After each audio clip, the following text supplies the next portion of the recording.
Yo, what's up guys? This is Sess with WebXP. This is going to be a brand new tutorial over our newest theme, the Simple V3 theme. This theme is made for startup brands that are just starting out with their brand journey. So in this tutorial, we're going to go over how to install the theme, set it up, how you can customize it to your liking, etc.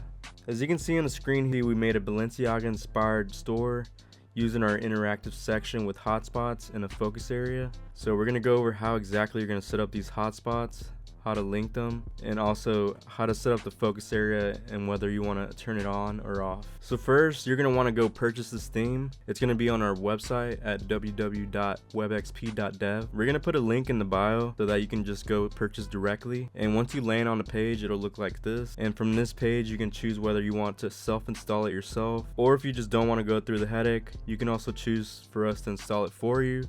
And then right below this is going to be the license option. You can see here there's a standard license which is valid for 1 year, and then there's an extended license. So the extended option will be about $100 extra, but this option will guarantee you support and updates for the lifetime of this theme. Once you choose your options, you're going to want to add the cart and then check out. And once you do check out, you will receive a download link in your email, and you're going to want to download that file. Once you download the file, you'll find it in your downloads tab, and it will look something like this. It'll say Simple Theme V 3.0 by WebXP. But if you're on a desktop, then you're going to want to right click and then do extract all. But since we're on Mac here, all we're going to do is just double click it, and then we'll unzip by itself. Then once it's unzipped, you'll see the blue folder, and you'll click in it again. And once you click in the folder, you'll see we included some MP4 backgrounds. These are backgrounds you can use in your store, but you're not just limited to these files. You can use any MP4 file that you find online. Just make sure that it is optimized for speed, because the bigger the file, the slower your website will load. And also we have our license agreements PDF. All the legal terms will be in here. And included in your order, you will get a unique license key that you will need to upload to your theme. So the last file you see right here is going to be a zip file. You'll see it's called Simple Theme V 3.0. And this is actually the zip file that you're going to upload to Shopify. So we're going to do that right now. So you're going to want to go to your Shopify store, and if you don't have a Shopify store yet, no worries, just reach out to us on Instagram or email, whatever is more convenient for you, and we will start a development store for you free of charge. That way you don't have to pay for a trial fee or anything. As you can see here, we're in our development store, but we're going to pretend like this is a brand new store and it's empty. So what you're going to see here is you're going to go to online store, and you're going to go to add theme. Then from here, you're going to go to upload zip file. And this is where you can either drag that zip file into, or just click here, add file. And you're going to want to go find that zip file again, and you're going to want to upload it to your store. And once it is uploaded, you'll see it'll say publish. And now you have your new theme published to your store. So now we're going to go into our theme and start customizing. So once your theme is uploaded, you're going to want to go to customize, and it'll bring you into the theme editor. But first, we're going to go to the theme settings and go to WebXP info. But we're going to scroll down, and you're going to see an input that says license key. So in here, you're going to copy and paste the license key that came with your order and put it in here. And then you're going to want to put your store URL. So to find your store URL, you're going to want to click on the 3 dots and then go to view. And once you go to view, you'll see this URL up here. This is going to be the URL of your store. And simply you're going to do is just copy and paste it in here. And once you do both of these things, you're going to want to hit save. Before you do anything else, just make sure you do these steps first to avoid any issues with your theme. So once you guys do that, we're going to go back to the sections tab. And now you're going to see here we have the WebXP interactive space. The cool thing with their V3, it has this interactive space, but also has the option to do just a simple enter screen if you guys wanted to do that as well. So let's say you rather use the enter page. So you would just go to theme settings, and you'll see here enter screen settings. And in here you can choose whether you want to use the standard enter page or the interactive section page that you see right here. So if you click standard, you'll see that the standard enter page pops up, and there will be an enter page tab, and this is where you're going to customize everything. If you want to know how to customize this standard enter page, just go watch our V2 tutorial. In this V3 tutorial, we're going to go more over the newest features. So we're going to switch back to the interactive section page and hit save. Let's go back to sections. So now let's start customizing this page right here. So in this section, if you click in WebXP interactive space, you'll see some important information. So just make sure to follow these steps and you should not run into any issues. So right under this important information tab, you'll see there's some general settings.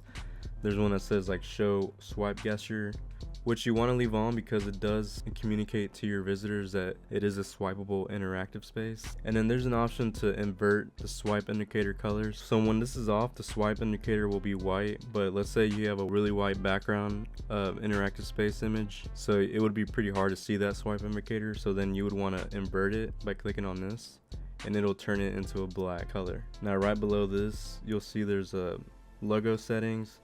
You can either enable this or disable this, and this is where you can put your logo, this Balenciaga logo, and you can edit the width of it, the top spacing, and you can also edit the width and top spacing on mobile.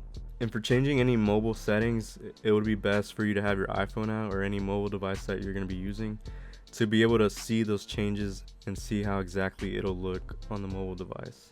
So then you see menu settings.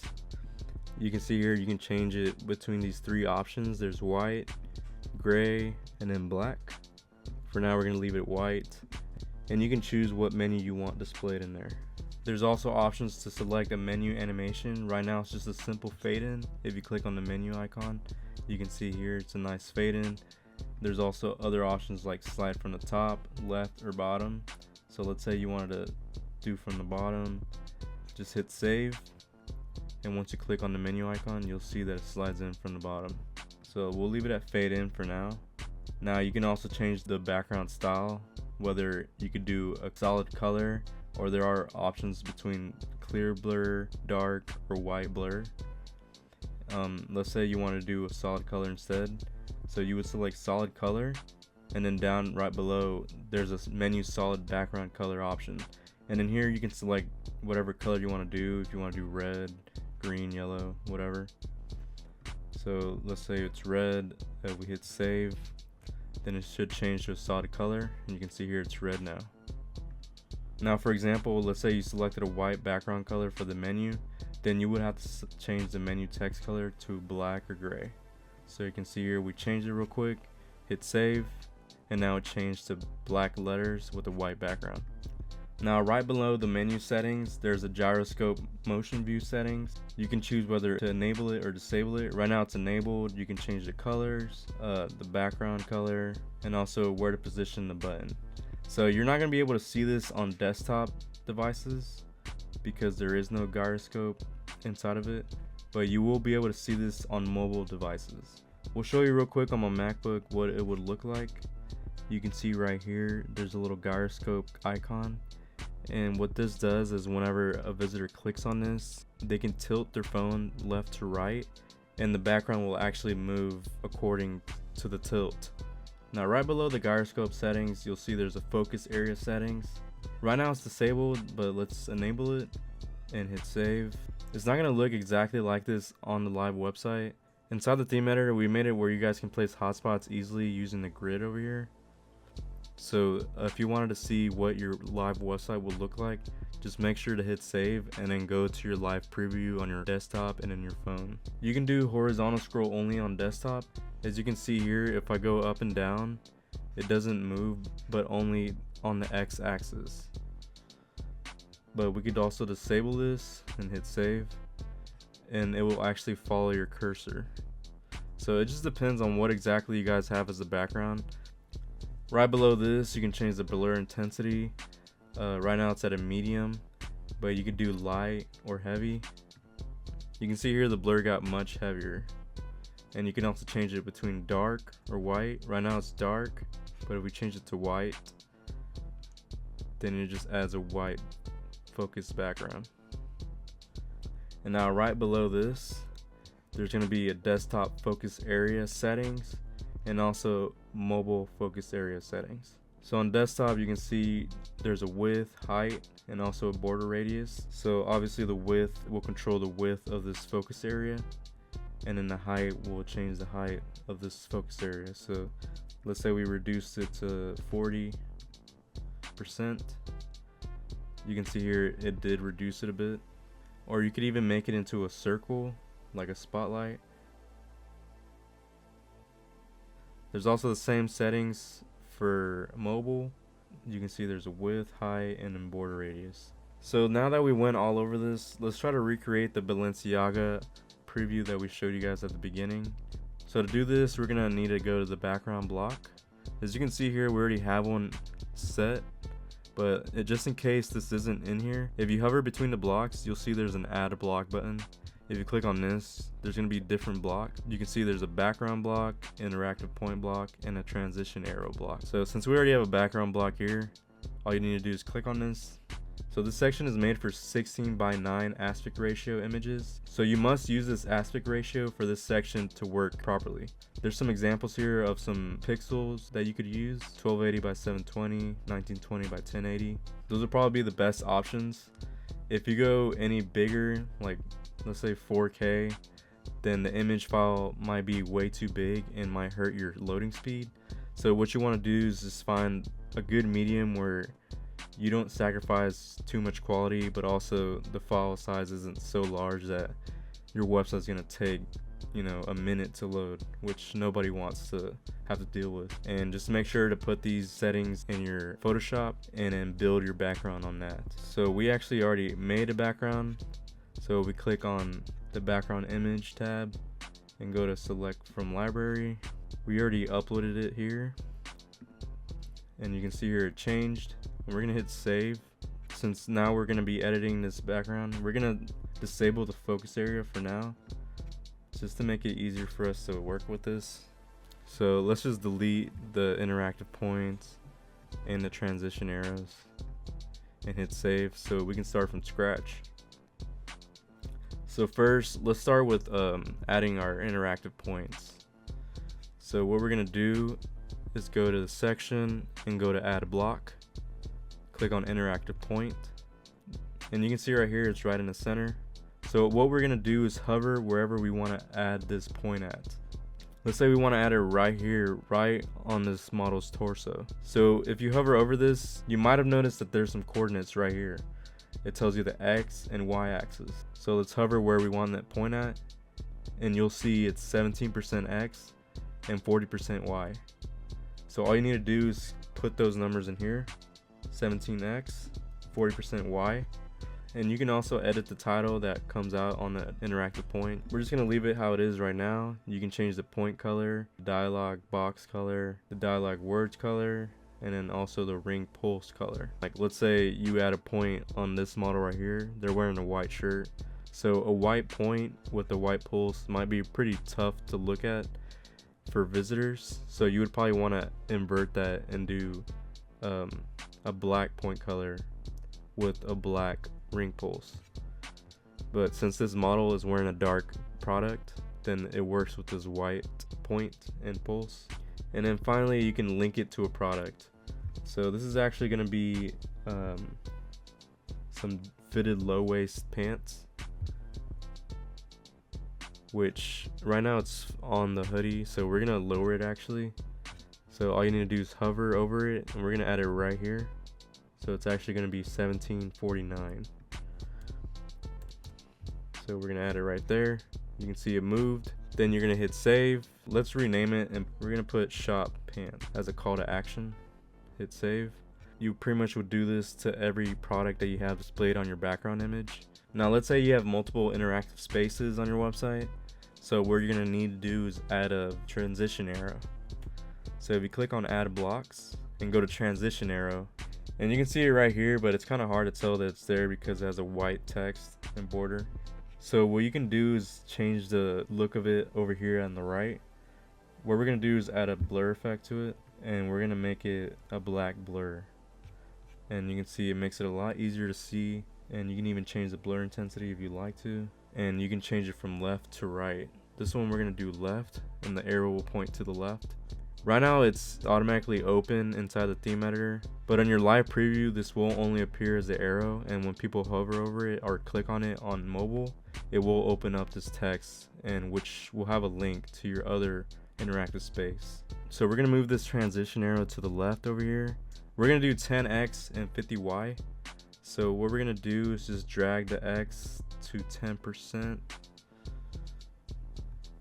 and then hit save. And if we go look at the live preview, then transition arrow should be where we put it. So you can see when you hover over it, the text does come out, and when you stop hovering, it goes back to just an arrow. So with these transition arrows, you can either link it to a certain page or collection or whatever you guys want, but let's say you wanted to put another interactive space. So we're gonna go over the steps how exactly you're gonna be able to do that. So first, you're gonna want to exit your theme editor. We're just gonna open a new tab, and once you're back in the Shopify dashboard, if you look to the left under online store, there should be a pages tab. Click on pages, and then on top right it'll say add page. Click on add page, and you're gonna name this page, let's say for example, interactive space number 2. Make sure you click visible, and then go down to template right here. It'll say default page, and once you click the drop down, you'll see there's going to be some spaces that you'll be able to assign to this page. So since this is going to be our second interactive space, then we'll just stay organized and select the number 2. But this theme does allow you to add up to 6 extra spaces besides the enter page. Simply you would just assign one of the spaces to this page, hit save, and now you have a page with the interactive space. So you would just keep doing this. Let's say you have 5 interactive spaces, then you would make a new page for each of them and then assign whatever space number to that page number. So now that we have our second interactive space, we're gonna go back to our theme editor and we're gonna do a refresh real quick. Now we're gonna go to our transition arrow and then click on the link section and then go to pages and do interactive space number 2. So now this transition arrow is linked to your second space, and to be able to edit your second space, what you're going to need to do is go up to this drop down tab at the top of the theme editor, click on it, go to pages, and you're going to see your space number 2. You can see it's assigned to one page. So we're going to go to our space number 2, click on this, and you can see here now we're in the space number 2, and you'll be able to customize it and edit it just like how we're doing the front page. For now, we're gonna go back to our home page. So we're gonna add interactive points to each one of these models, and we're gonna add another transition arrow. So we just added all of our interactive points and also our transition arrows. And now all that's missing is we're gonna add our focus area back. So we're gonna go to the WebXP interactive space section, scroll down to focus area, and enable it back again. Then hit save. Now if we go to our live preview and refresh, you can see our changes were applied, but our focus area is quite not the height that we want it to be yet, so we're going to edit that next. So let's go back to our theme editor and go to our desktop focus area section and change the height of this to 65%. So you can see it changed. Let's go refresh again, and now it's a little bit better, but still not quite there. So I think we need to add a couple percentage more, but I do like the width of it so far. So we're going to do 70% instead and change the width to 17%. Now we're going to go back and refresh, and now the height's much better, and you can see it fits the whole model. Now you would want to do the same thing for your mobile device. Make sure to get your phone out, your iPhone or whatever mobile device you're using, and edit the settings from here, hit save, and then refresh on your device. Now people visiting your website will see this interactive section with hotspots, and if they click on any of these hotspots that you linked, it should take them to the product that you linked to it. You can see here, and also the transition arrows, whatever you link to the arrows, they'll be able to click on it and it'll take them to that space. Now besides the interactive section, what we're going to do is go into the store area.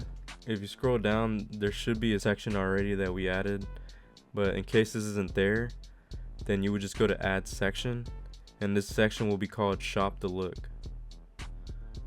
So let's do a brand new one and just hide this one for now.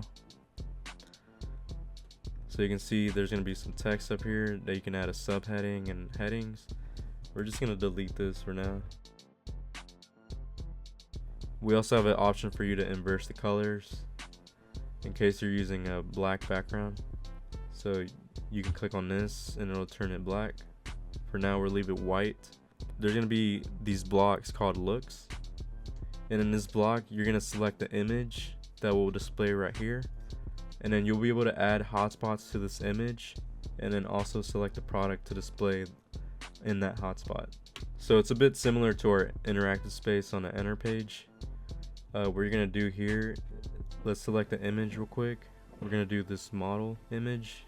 Now you'll be able to add hotspots to this image by selecting a product. We're gonna do the jacket, and then you will just change the horizontal position to whatever spot you want it to be at. This is a good spot right there. And then let's say you wanted to also link the pants that this model is wearing. So let's do another product. And now we're gonna put this hotspot right over the pants and hit save. So now when a visitor clicks on one of these hotspots, they'll be able to see the product and view the product to purchase. So if I click on the jacket hotspot, the jacket will pop up, and if I click on the pants hotspot, then the pants will pop up. So once they click on this and go to view product, then it'll take them to the product listing, where they'll be able to see more info about the product and purchase it. This section is mobile optimized, so on mobile it'll look a bit different. Once a user clicks on the hotspot, then it'll make the product tab appear from the bottom, and they'll be able to view the product as well easily. So if they click on whatever hotspot they like, the product will show, and the same concept as the desktop. If you click on the listing, there's also going to be some options for you guys on your product page. We added an info dot, so let's say a product is on pre-order, or whatever information you wanted to display, let's say like ready to ship or delayed. So we'll do an example and do ready to ship.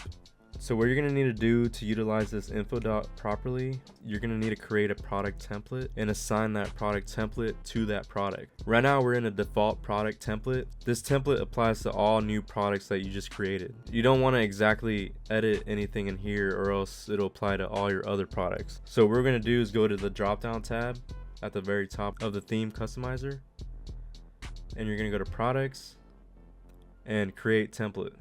We're just gonna do a demo template, and then you can do based on other existing templates. We don't have any right now, so we're just gonna do default. Now you're gonna create your template. You're gonna wanna go back to your Shopify dashboard. You go to your products tab, and then click on the product that you wanna assign the template to. Scroll down the theme template, and once you click on this, you're gonna see the new template that you just made, and then assign it and hit save. So now let's go back to our theme customizer. Let's hit refresh real quick. So make sure you're in your demo template, and whatever product you just assigned it to should pop up in that template. So now let's say this t-shirt is ready to ship, and we're gonna put a green dot to communicate to our customers that it's ready to go. Hit save, and now we're gonna view a live preview of this. So now once we go to our product listing, you're gonna see the dot right here says ready to ship.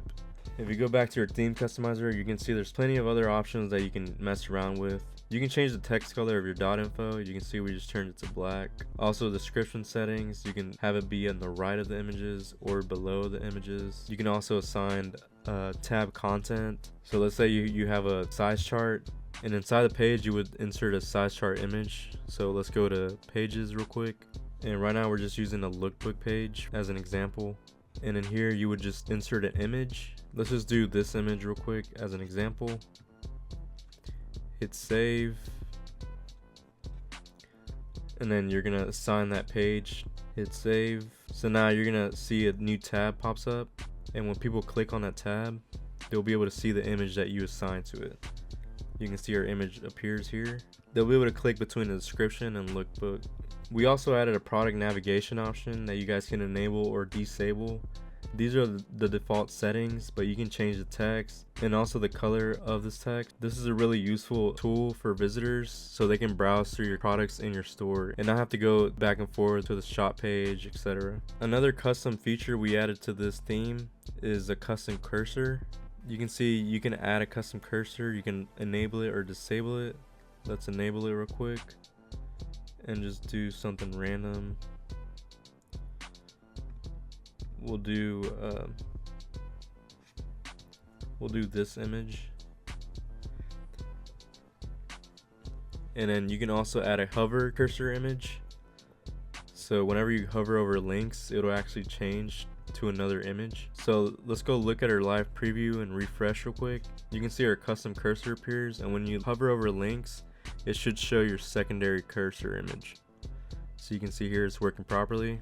And if for some reason the cursor you're using is like a crosshair or something where it's centered, then you can do, this is a center click cursor, and enable this. Instead of it being the top left where it clicks, then it'll be right exactly on the center of the image. There's also many options for your catalog product cards.